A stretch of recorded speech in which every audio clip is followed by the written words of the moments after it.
Welcome to this webinar on equality, diversity, and inclusion in higher education.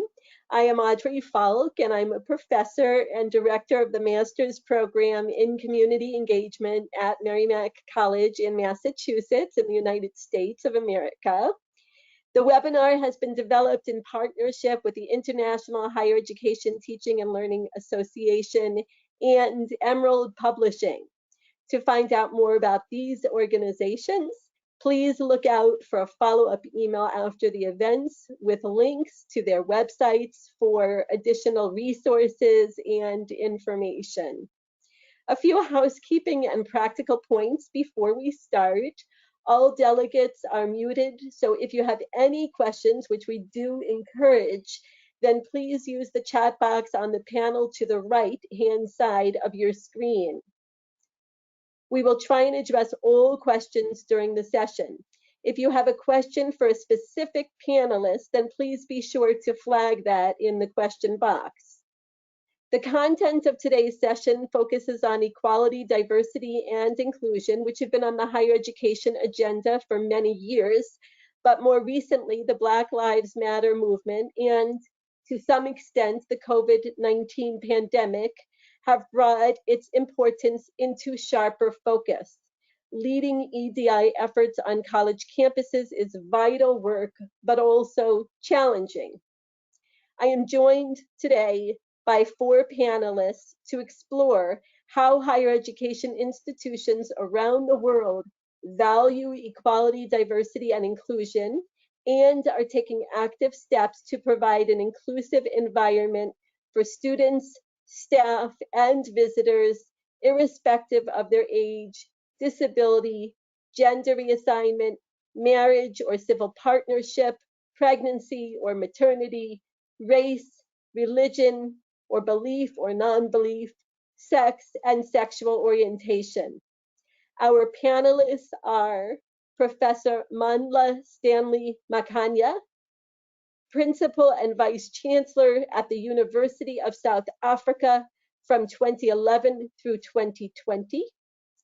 Dr. Stephanie McKendry, Head of Access, Equality and Inclusion Student Experience, University of Strathclyde, Glasgow, Scotland.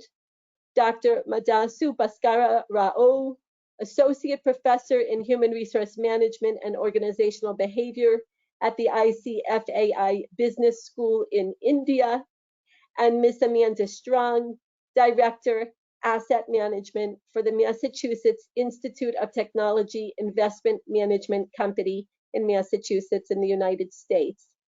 We will start by asking each of our esteemed panelists to share their opinions and experiences with equity, diversity, and inclusion in the context of higher education, how they came to be involved in EDI, and why it is so important to them. In addition, we'd love for you to share a bit about the EDI initiatives and activities that have been taking place at your institutions. And we will begin with Professor Makhanya. No, thank you so much. Maybe just quickly to say that I'm coming into this discussion, having been part and parcel of her leadership at the University of South Africa and retired, of course, at the end of 2020. When I came into this position, an interesting thing actually crossed my mind was that there is this general, drift among faculty and students, that they basically see themselves as operating on the margins at universities. And then the pressing need from my side and agenda was to drive that notion of saying that I want to build a platform within the institution where everybody, I mean across the board, will feel that they are part and parcel of that which was unfolding within the institution. And I likened what I was actually going to be taking charge of as a mosaic, with an understanding that a mosaic has these different parts of a picture that are fairly interesting in terms of their beauty, which then in an immediate sense translate into an art form. And I indicated that in such an environment, there is a role for each and every part for that mosaic to continue resembling that particular beauty and reflecting it in a manner that is attractive to everyone else around us. And as I was doing so, I then argued that we needed to begin to drive that specific process where everybody then will then begin to understand that here we are and we are given an opportunity of participating, so that we don't see the process as being sterile, but rather as bringing everybody else in that active and participative manner in the work that was unfolding within the institution. So I decided to drive this process myself with an understanding that if I do that, and I am the one who's at the center, it will make things easier for everyone else to see a need to be part and parcel of that which was unfolding. So maybe for now, I can just leave it at that.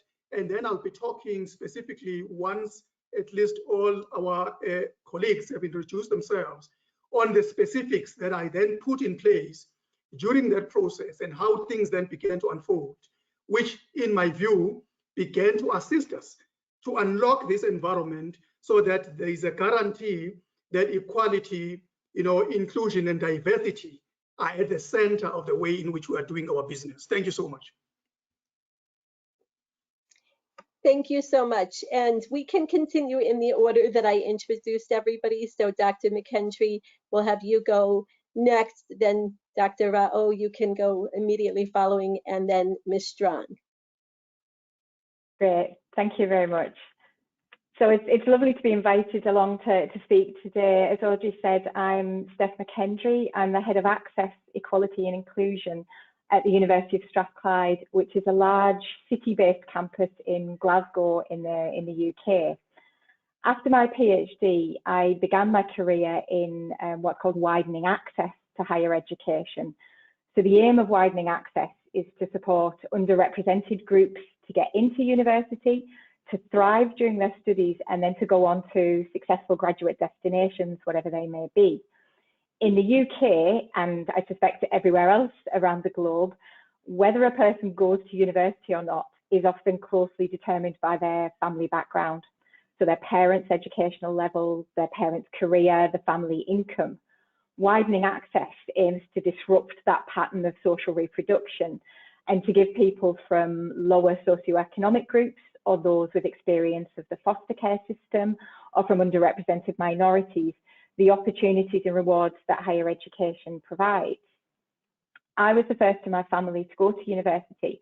I grew up in a deprived, very rural part of England where very few people participated in higher education. I didn't know anyone except teachers who'd been. There wasn't a university within about 100 miles of me.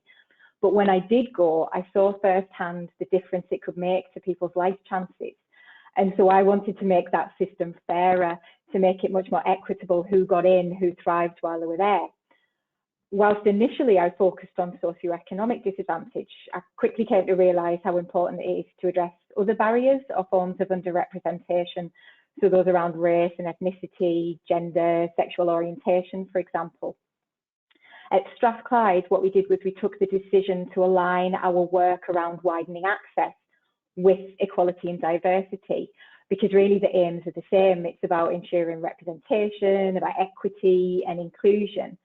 And because you need an intersectional understanding or approach if either EDI or widening access is going to be successful. I also think it's important we brought them together, because if you're not careful, those two areas, although they should work together, can actually work against each other.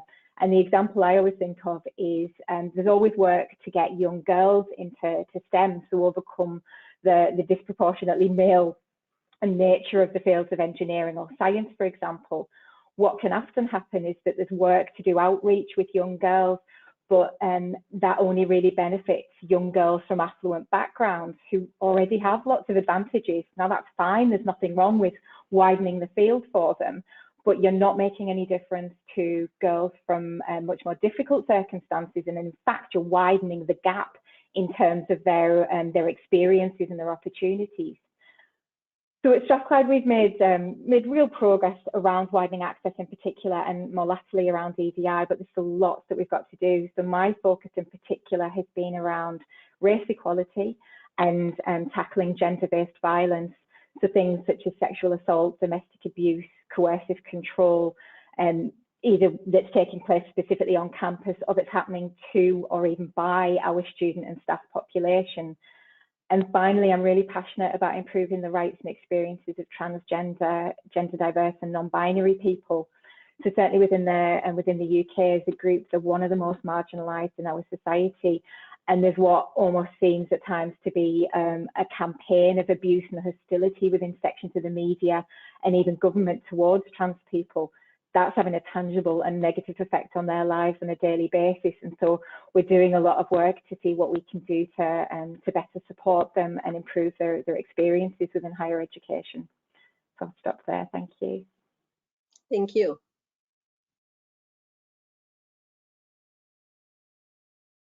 Dr. Raoul?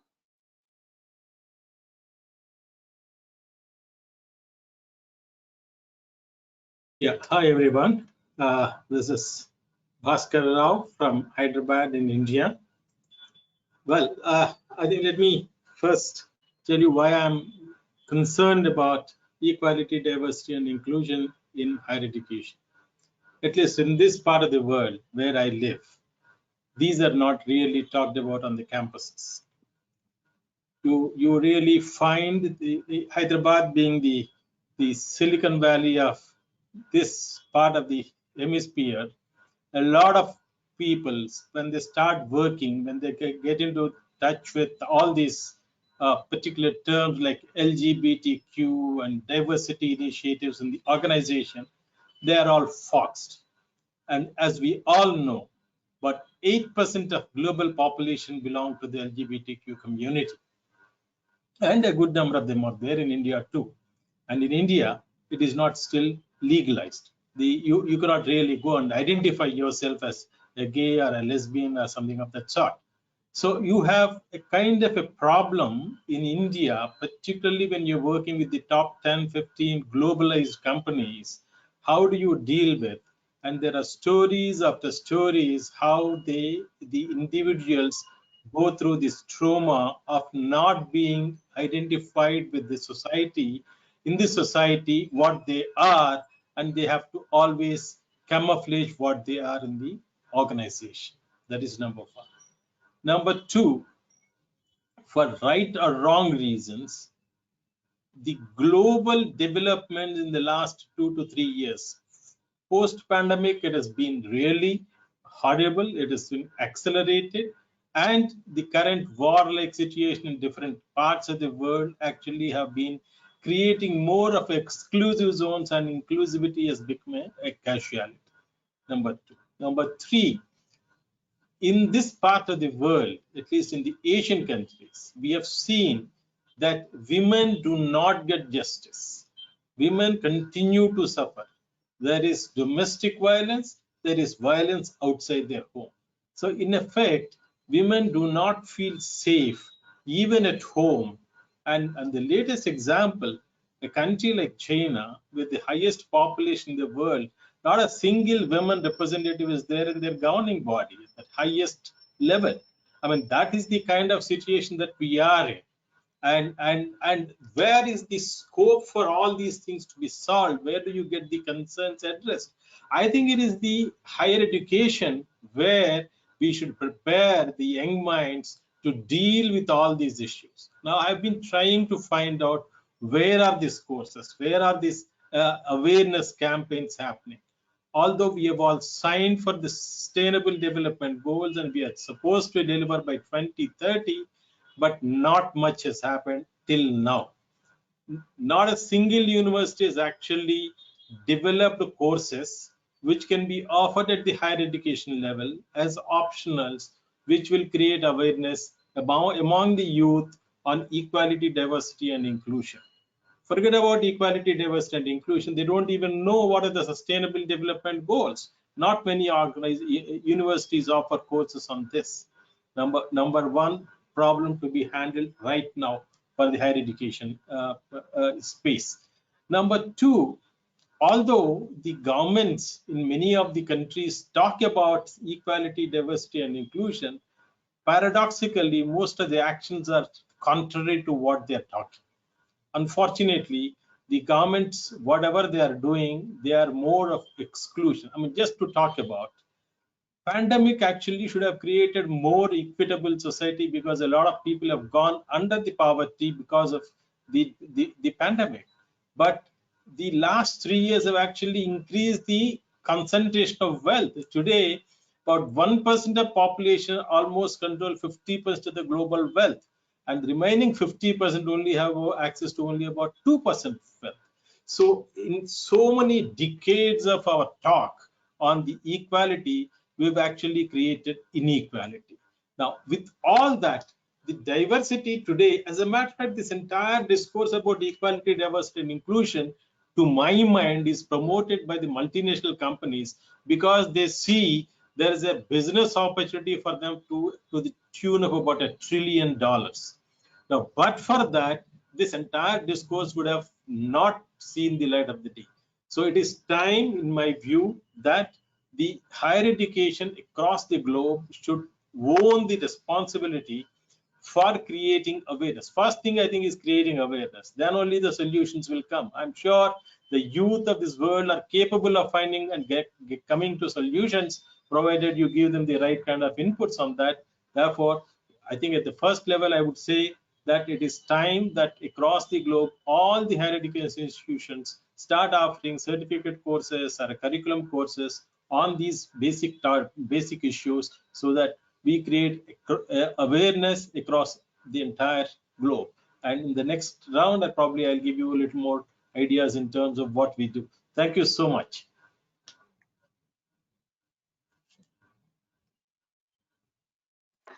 Thank you. This is so fascinating. I'm Amanda Strong. I kind of wear two hats today. I'm actually on the staff for Massachusetts Institute of Technology as part of the endowment, but I'm also a board member at Babson College. I've been on the board for about 5 years. I head up and founded the Diversity, Equity, and Inclusion Committee at the board level. So our work in the United States, I think, is a little bit different of a focus, as many of you know. George Floyd having happened here, and the 400 years of racial inequities that have continued due to slavery are really front of mind in the United States at the moment, hopefully staying front of mind. I feel like they've pivoted away a little bit recently. A couple of things that we've been focused on, Bhaskara said it, is really building awareness about what actually diversity, equity, and inclusion mean. Building some educational tools. This is at the leadership level and also at the academic level for the students. So we didn't actually have any plans for diversity, equity, and inclusion until probably about 3 years ago. Mandla, I think what you said is really what matters. It starts at the leadership. When I joined the board, I went through my Rolodex and built the diversity of the trustees so that we had leaders who could speak to and understand that language. We've been trying to define the D, the B, the I, the E, diversity, belonging, inclusion, and equity. That was really the first step, was if you want to call it making the business case. Bhaskar, I'd love to hear your opinion. People weren't buying the business case. The business case being more diverse workplaces result in better decision making and better overall workplaces. But people, especially at places like MIT, who love research and numbers, can always dispute numbers. So we have at Babson used the term entrepreneurial leadership, and the focus is really, if you think of everybody being an entrepreneur, whether you own your own company or whether you are at a company, bringing thinking that will add value, and diverse thinkers really are the people who can add value, make the workplace uncomfortable, but end up with a better outcome. I can talk a little bit more about it as we get into it, but that's where we're at right now. Thank you so much. Thank you to all of our panelists for those wonderful introductions and just sharing a little bit about the work that you're doing on your campuses and your perspectives on EDI work. We heard so many great themes and important issues come up, certainly issues in regard to race and sex and gender, socioeconomic status, class, and how these all intersect with one another, issues related to representation on campuses, and access and opportunity for marginalized groups. So many important themes, and really interesting to hear how these dynamics play out in very varied countries and cultures. So to continue our discussion, I'd like to give all of you the opportunity to share any concrete initiatives that have occurred on your campuses, that you are connected with or work with, and what you've seen in terms of successes as well as challenges in implementing those initiatives at your institutions. And Ms. Strong, I'd love to give you the opportunity to start this time. That's great. Thank you so much. I'm really proud of the work that we've done at Babson. The president of the college was in the middle of a strategic planning process, and it was important to make sure that we got it in writing, clearly defined, and he's put metrics and accountability behind it. So he has a president's council of 9 people.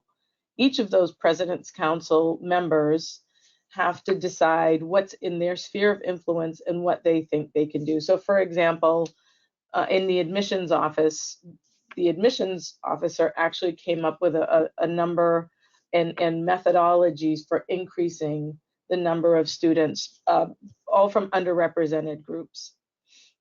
We kind of, I'm sure we'll talk about it here in the United States. The Supreme Court is in the middle, I think it's today, of voting for against affirmative action. And we are concerned that this will change how we do it. We're just going to have to be more careful about the language. I think to Stephanie's point, it isn't just about race, obviously, it's about the intersectionality and so many different diverse backgrounds. But race is something that is easily defined in the United States, fairly easily defined at the moment in the United States. In any event, at the school level, we've implemented training programs for the faculty and training programs for the students just to improve the sense of belonging. One of the exercises that we're going through now is we see it almost as a continuum. If you think about on the far left, you have the D, which is sort of price of admission. You have to have a diverse faculty. It's obviously helpful to have diverse staff, and then you want a diverse student body from all walks of life. I think, and I'm not just talking about race, right? It's however you can get that information about LGBTQ. You need also then the B, the belonging, which is what's your ability on campus to make everyone feel welcome. I'm on the facilities committee, and we're really going through, do we have non-binary bathrooms? Do you provide places for people to worship if someone needs a prayer room or privacy for whatever it is, or as Stephanie said, their non-belief? And then the I we see as sort of policies, and that we're helping at the board level. And then the equity piece is really where the entrepreneurial leadership comes in, putting your money where your mouth is. Do you have dollars for programming? Do you hold people accountable? Do we have dashboards that we've created so that we can circulate and feel good about what we've done? I think it's really important to celebrate the work, but also continue to push forward. Wonderful, thank you so much. And Dr. Raul, we'll go backwards this time. Yeah, okay. As far as India is concerned, we have got some macro level framework where the government is trying to push some of these policies. For instance, in our national institutional ranking framework, we have to provide data at the university level for getting ranked in terms of how much are you providing support financially for those who are not financially inclusive in otherwise. So the kind of number of students and the amount of budget that you're providing to the students for the economically weaker sections, we'll have to provide. That is one way the government is pushing. And we also have to provide information on what kind of socially relevant curricular-based activities you do. So for instance, in most of our courses at the post-graduation level, we give students projects related to the sustainable development goals, which they do in each semester, and they submit a report. So that sort of sensitizes them to go and look at the society around them and project what they've seen and think about what kind of solutions can emerge. And these kinds of initiatives have to be reported to the government in various reports that we submit to them. And then we have the third compulsory thing is in terms of the accreditation process. When we get the accreditation for the higher education institution, which is mandatory in India as of now, we will also have to report what kind of projects that you have done, what kind of student involvement, how much, what percentage of students get involved in the socially relevant activities like the DEIs, and how much is the outcome there. You know, we have to also define in terms of outcomes that have to be reported. And of late, the Times Higher Education has come out with impact ratings. Impact rankings are something which has actually caught the imagination of several institutions, and the number of institutions which are participating have gone up in this. And to some extent, I think a lot of institutions are willing to project themselves as being participating in the impact ratings. And the next, but last but not the least, is some of the universities have started publishing their reports on sustainable development goals, which are closely linked to the DEI initiatives. But this is not so much as it is in corporates, but the process has started, and we are participating in our university. We do almost whatever I have discussed just now. All of these things are definitely attended to in my university. Thank you. Thank you so much. Dr. McKendry? Yeah, thank you. I wanted to talk about two specific areas that I think are linked in terms of national activity and institutional one. And that's really that in both cases, both in terms of race and gender-based violence, the big first step has been taken, which is our institutions recognizing that there is a problem and that there's something to do, that we have to do something about it. So as regards race, in August 2020, all universities and colleges in Scotland all made a landmark commitment to support a declaration against racism. And I'll just read it to you. So it was that racism exists on our campuses and in our society. Call it what it is and reject it in all its forms. The University of Strathclyde is committed to calling it racism, challenging racist behaviour and changing racist structures. So that, even though it doesn't move anything on necessarily, felt like a huge step in that it couldn't be swept under the carpet. It had to be confronted face on, and we'd made a commitment to do something about it. So what we did institutionally was set up a working group with people from people with lived experience, really taking the lead. We conducted focus groups and consultation surveys so that we could understand what it was like for colleagues with lived experience and for staff and students of colour to study and to work at Strathclyde, and created an action plan to improve race equality, to eliminate the awarding gap. So that's the gap that we have across the UK, within Scotland and within our institution, between the percentage of white students who receive a first or a 2-1 degree and the percentage of Black, Asian or minority ethnic students that do so, and to start to look at decolonising our curriculum, to look at the legacy of our institution in terms of the slave trade, and really understand how we could teach everybody about that and look at reparations where necessary. We've still got a long way to go, and that group has created its action plan, and we're now looking at how we take that forward, but it's heading in the right direction, so that feels really, really positive.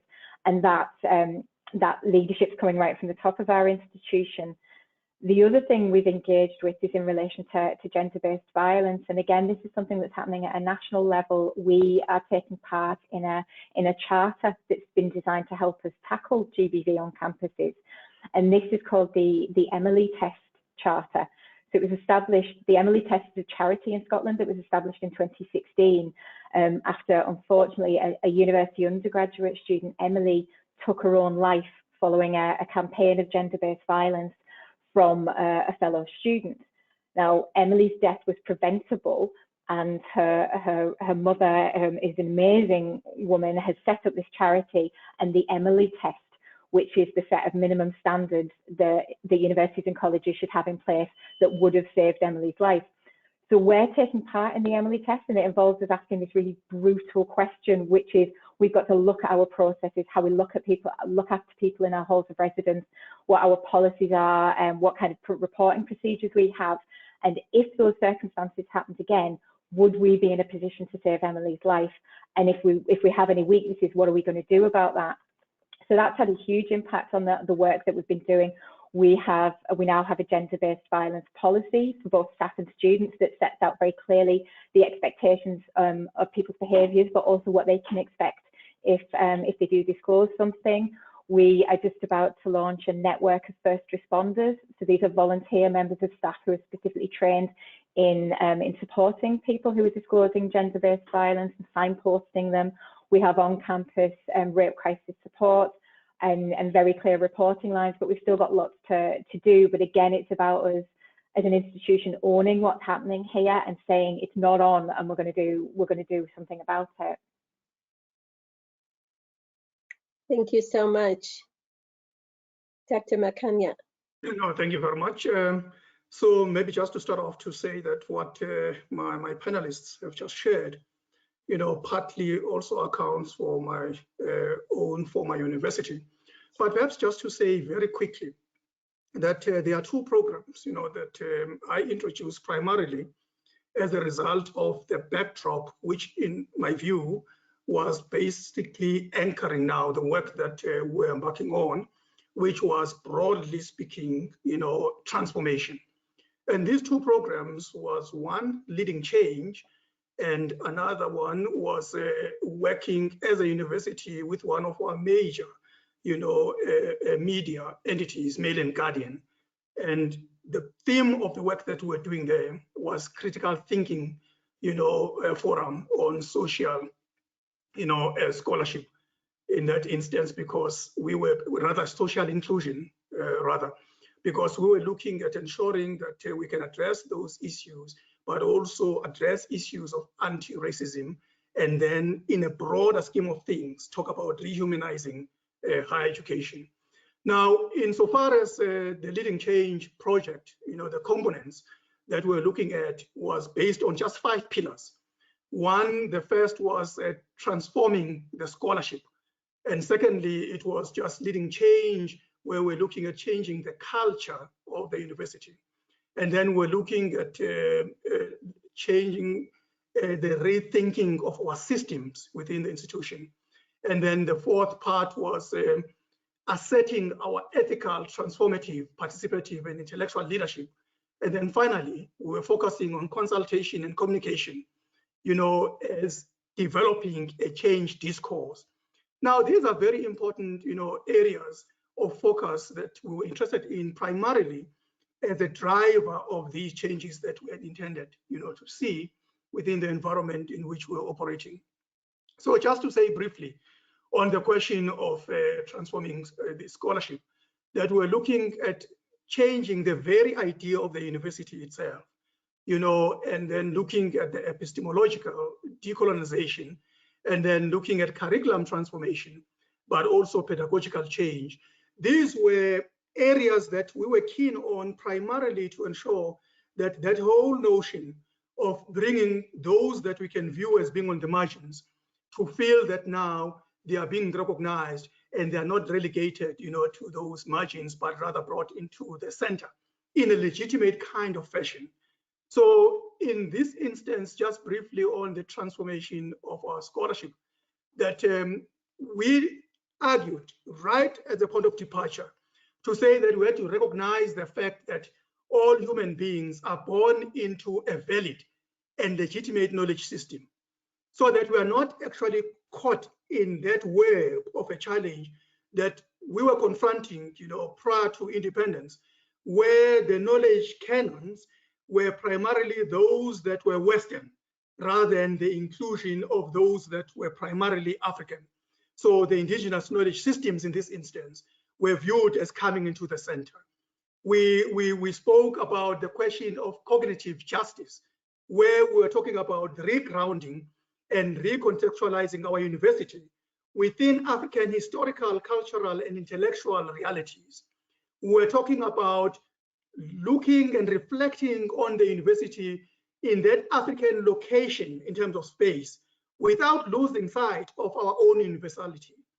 We were talking about ensuring that we can talk about Africa-centeredness in both research as well as scholarship in general, but also bringing the whole notion of language.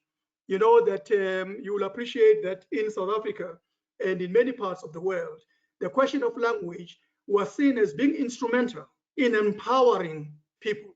So I can just cite a very simple example, that one of the things that we introduced during that period of a decade was to ensure that, for instance, students must be given an opportunity when they, for instance, go to write examinations, that of course our language, of business is English, but we must provide them with those indigenous languages in terms of coining the questions, so that the phrasing of questions should not suddenly just throw them out completely without understanding the core of what they are required actually to reflect on and so on. And as we're developing in these particular processes, it became apparent, by the way, that our own students, our own faculty, that is staff, began now to engage in a focused fashion, in a deliberate fashion, in all the processes that were actually happening at the university. I mean, I remember talking about that, when you talk about communication, you can take it for granted that you are simply just making reference to the written form of communication or to the oral form of communication, which largely is representative of also of what happens within our own African context. But I said, let's take it a step further and talk about symbols. Let's talk about monuments. Let's talk about images, so that those who are on the margins and those who have been excluded over decades, and over a century and so on, can then be brought into the center by taking into account that which actually will immediately make them to resonate with that which they saw, as being relevant to what they know within their own context.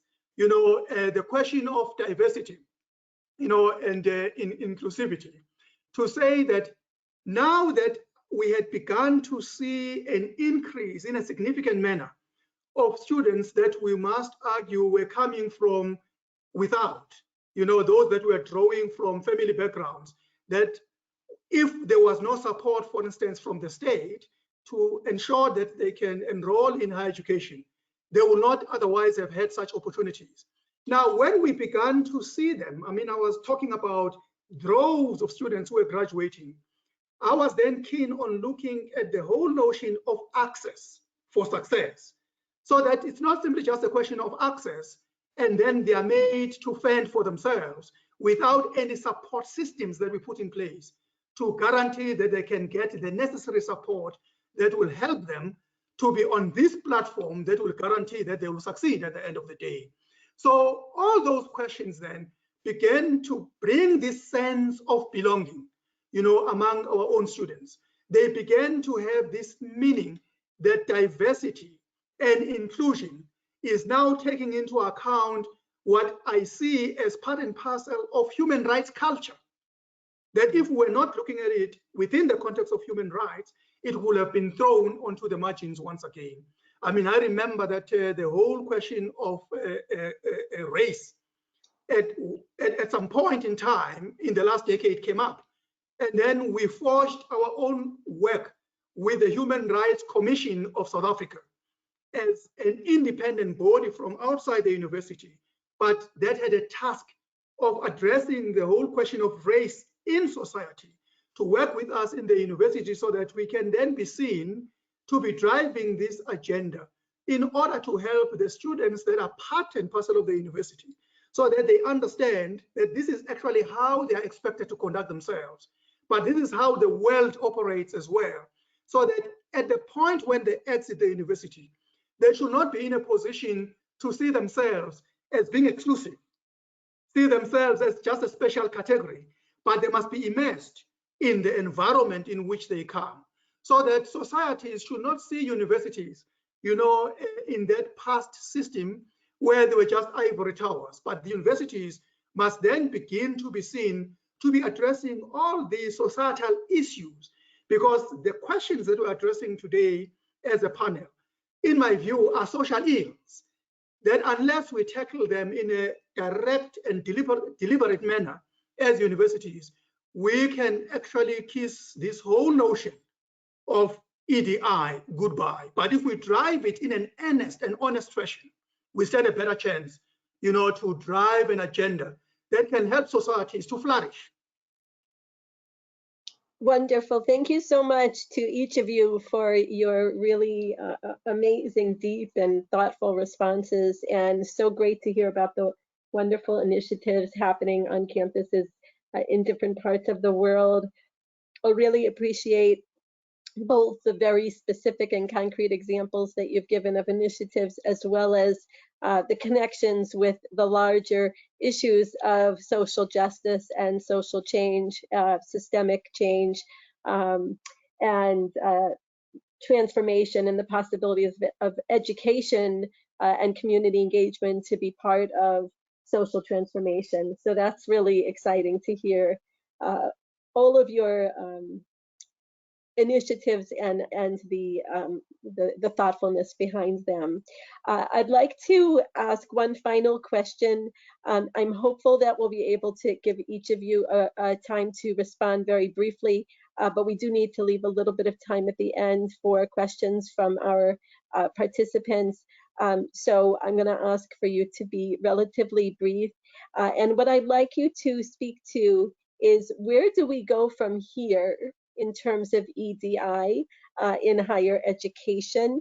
And again, for the benefit of our listeners, no matter what their role on their college campuses, how can they contribute to the EDI movements and initiatives on their campuses? And we'll switch up the order a little bit and have Dr. McKendry speak. Thank you. I suppose in terms of where we go next, I think it's about, as Mandla was saying, it's about making it everybody's job to do this, and particularly not leaving it to those with lived experience to champion the cause. It's about allyship and it being everybody within our higher education institutions' role to lead on EDI. I think sometimes, you know, as head of EDI, sometimes get, well, that's for you to do. And yes, it is, but it's for every professor, it's for the board, it's for the cleaners, the security guards to understand the issues, to educate themselves, do the training.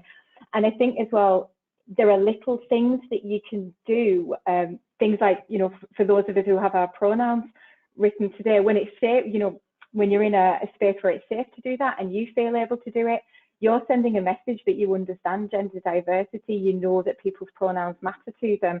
It doesn't hurt me in any way to have those displayed, but I know that I'm saying to people who perhaps are gender diverse, or maybe use pronouns you wouldn't expect, that I understand that and that they're included within our institutions. So I think it's having the very big to the very, very small, and knowing the individual actions you can take. Thank you so much, Dr. Rao.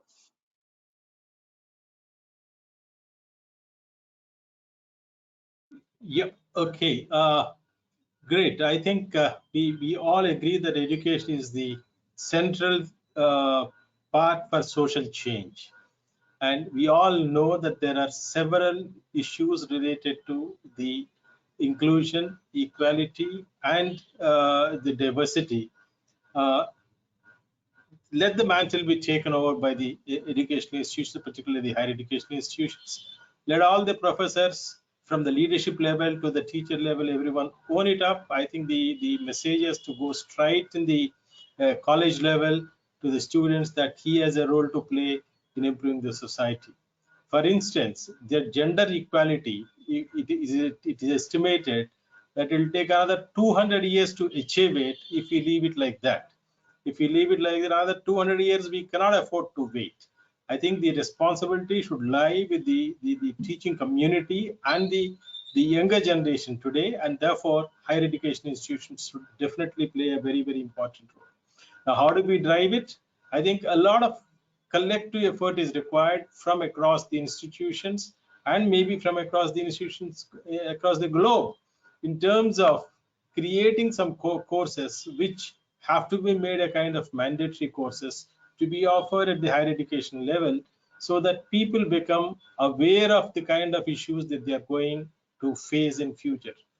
The reality today is students are studying only for earning an employment or earning a livelihood. Unfortunately, the narrative has changed in the last 20 years thanks to the growth of information technology jobs across the globe.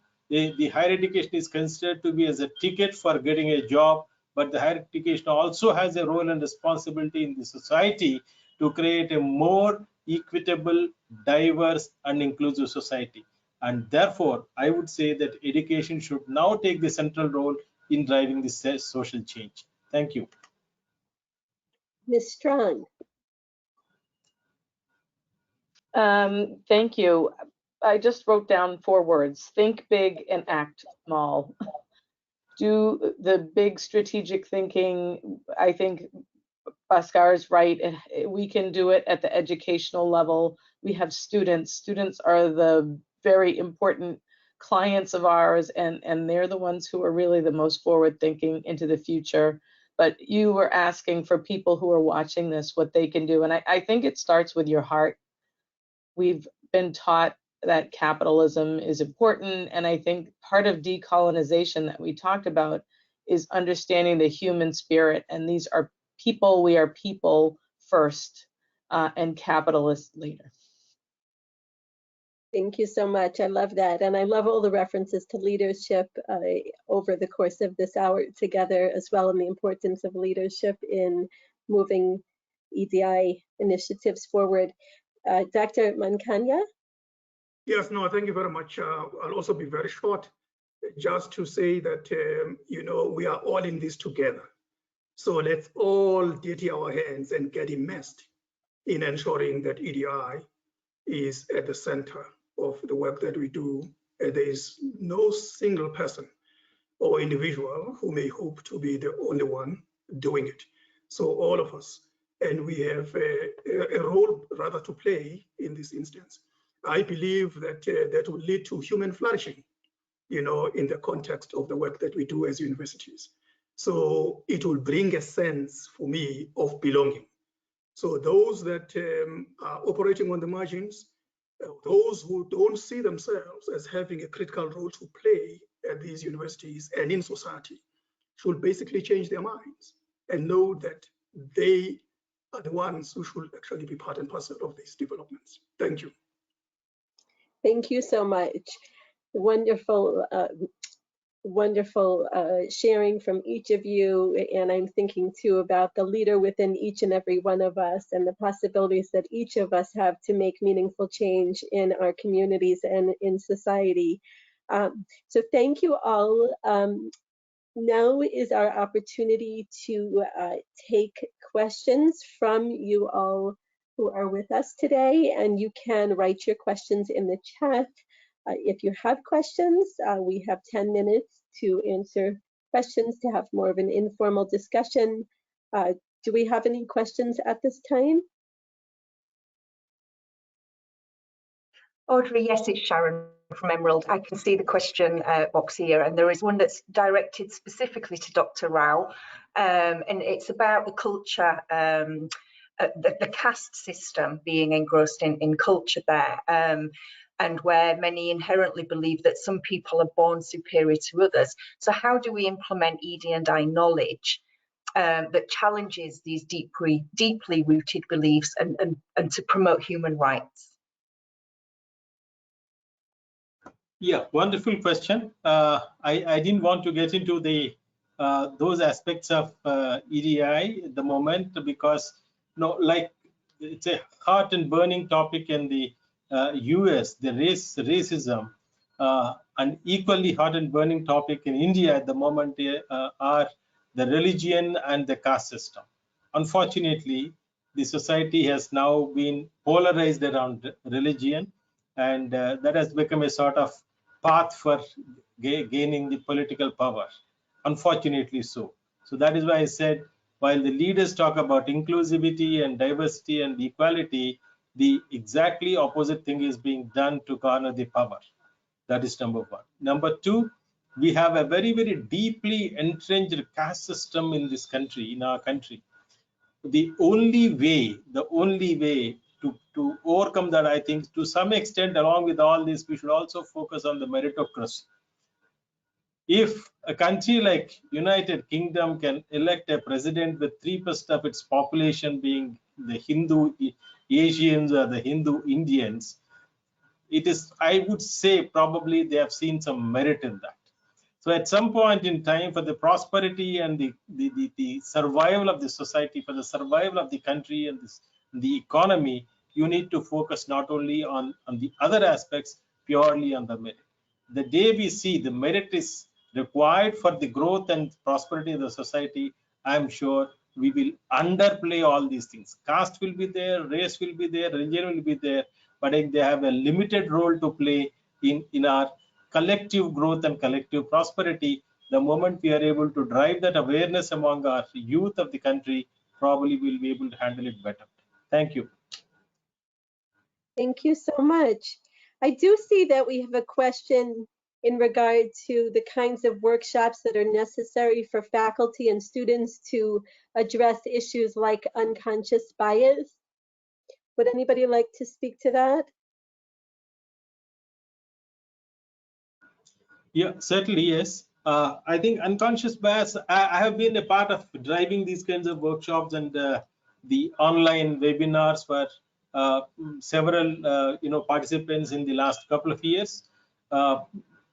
Again, it is a matter of creating awareness, particularly at the faculty level. If we create this awareness, probably they'll be able to, it will percolate down to the students.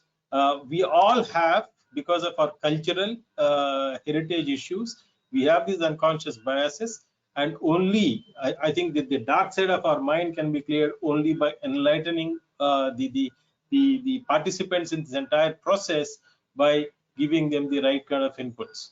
I think at the moment I will keep it short because of the time, but we will certainly have probably one session on unconscious biases through the HETL and HETL and the Emerald talks.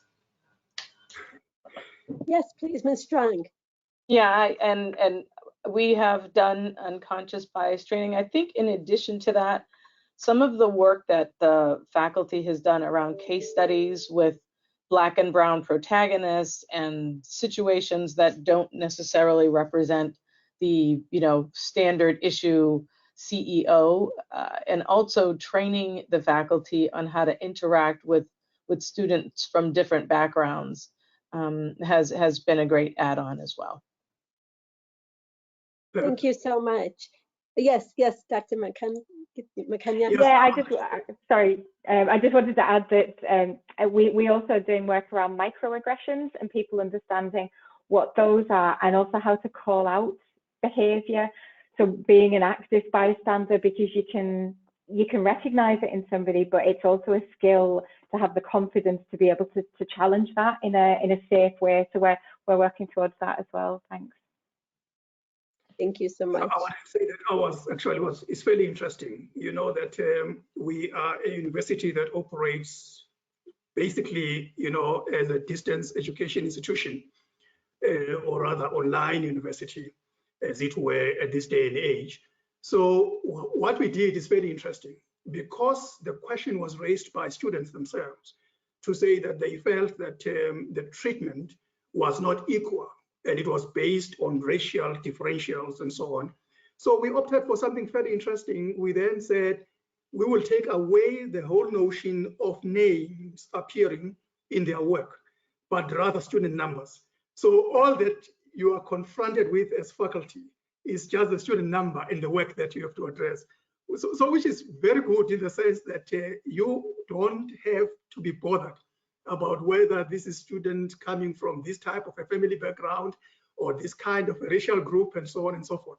You just deal with the work as it were, so students are excited about that because they feel that there is objectivity insofar as that area is concerned. Thank you so much. Sharon, do you think we have time for one final question? And if so, are you able to share one?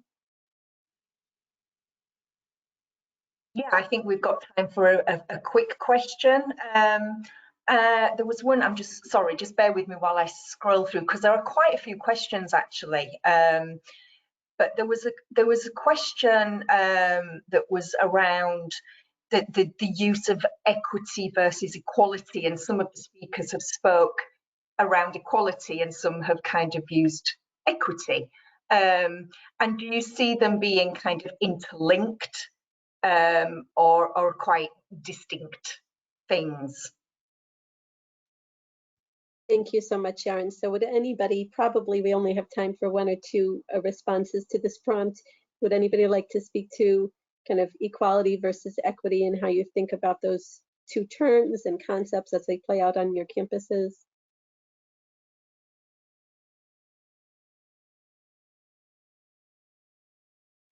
I think it's a really difficult question. That's why we're all going.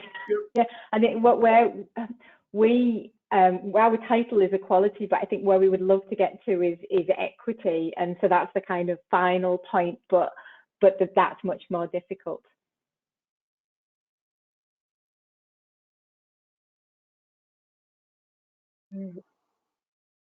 Any others? Well, from our side, perhaps just to talk about that, we have looked at it largely on the basis of equity of opportunity, and then talking about the question of participation and engagement as bringing about the equality that one would be aspiring to. Wonderful. Thank you all. Thank you all our viewers, and thank you our panelists for being part of this really important discussion today. I hope that each of you has come away with some ideas, approaches, strategies, suggestions that you might be able to try on your campuses, and hopefully also a sense of kindred spirits across the globe who really want to move forward in this EDI work. So thank you everyone for a really enriching, informative, and inspirational session. Bye-bye. Thank you so much, and goodbye to the panelists. Thank you. Thank you. That was wonderful. I appreciated meeting all of you. Thank you so much. Yeah, same Good here. day, everyone. Thank you.